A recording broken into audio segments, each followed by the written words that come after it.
প্ৰাক্তন বিধায়ক ডাঙৰীয়া আমাৰ ৰাভা আছঙৰ প্ৰাক্তন GM ডাঙৰীয়া লগতে আমগুৰিৰ ৰাইজসকল আমি BKWCৰ পৰা এইটো ৰাস্তাটো চেংচন কৰিছোঁ।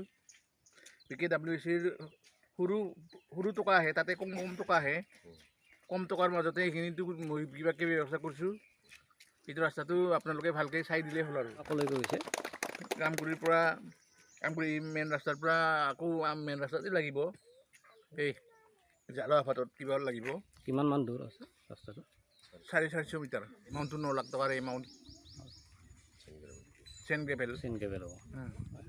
আমগুৰি পাৰা আজি যিটো ৰাস্তা হ'ব আৰম্ভণি অনুষ্ঠানত উপস্থিত থাকিব পৰা আমাৰ বড়োকছাৰী ৱেলফেয়াৰ অট'নমাছ কাউন্সিলৰ এক্সিকিউটিভ কাউন্সিলৰ আমাৰ অমিয় বসুমতাৰী ডাঙৰীয়া, ইয়াত উপস্থিত থাকিব পৰা আমাৰ ৰাভা আছং স্বাস্থ্য হিত পৰিষদৰ প্ৰাক্তন GC তথা জেনেৰেল কাউন্সিলৰ আৰু আমাৰ পঞ্চায়তৰ কি আছিলে ভাইচ প্ৰেচিডেণ্ট, লগতে আমগুৰি গাঁওখনৰ সন্মানীয় সভাপতি সম্পাদক, লগতে আমাৰ শ্ৰদ্ধাৰ ৰাইজ, আই মাতৃসকল, ভাই বন্ধুসকল, জয়জ্যোতি আপোনালোকক সকলোকে মোৰ পৰা আন্তৰিক শ্ৰদ্ধা আৰু কৃতজ্ঞতা জনাইছোঁ।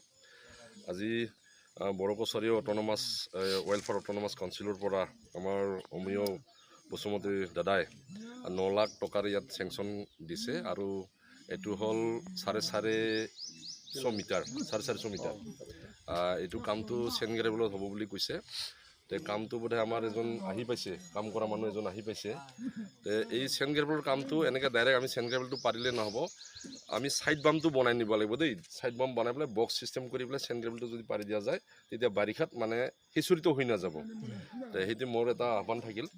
আৰু এনেকুৱা ধৰণৰ সৰু সৰু কাম হ'লেও মানে গ্ৰাম্য অঞ্চলত আমাৰ মেইনলি ৰ'ড কমিউনিকেশ্যনটো ভাল হ'লে এনেও আমাৰ অট'মেটিক ডেভেলপৰ এটা হেৰি দেখিবলৈ আমি পোৱা যায়।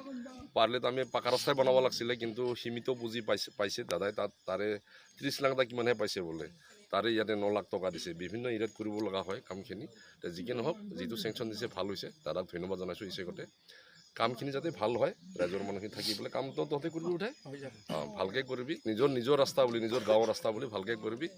সেইটো আৰু বিশেষকৈ আমাৰ ল'ৰা ছোৱালী আপডাউন কৰাই হওক, স্কুলত যোৱাই হওক, মেডিকেল পাৰপাছতেই হওক, এইফালে আমাৰ এগ্ৰিকালচাৰ ক্ষেত্ৰতেই হওক, ৰাস্তাটো আমাক খুব মানে দৰকাৰ।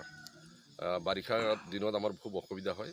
তো এই ক্ষেত্ৰতে দাদাই খুব চিন্তা কৰি পেলাই ৰাস্তাটো মানে চেংচন দিছে, মানে ভাল হৈছে। ৰাইজৰ সুবিধাৰ কাৰণে ভাল হৈছে। মই বিশেষ এইবিলাকে নকওঁ, মানে ৰাস্তা ঘাট ডেভেলপ হ'লেহে মানে মানুহবিলাক হেৰি হয়। সেইটোৱে আৰু ৰ'ড কমিউনিকেশ্যনটো ডেভেলপ হ'লে আমি এনেই অট'মেটিক ডেভেলপ হোৱা বুলি এটা মানে হেৰি কৰিব পাৰোঁ। সেই কথাটোৱে আৰু শুভাৰম্ভ কৰিলে আজি শুভ আৰম্ভ কৰিলে দাদাৰ হাতেৰে, সেইটো শুভ আৰম্ভণি হ'ল। মতে কামটো ভাল হ'ব লাগে আৰু সেই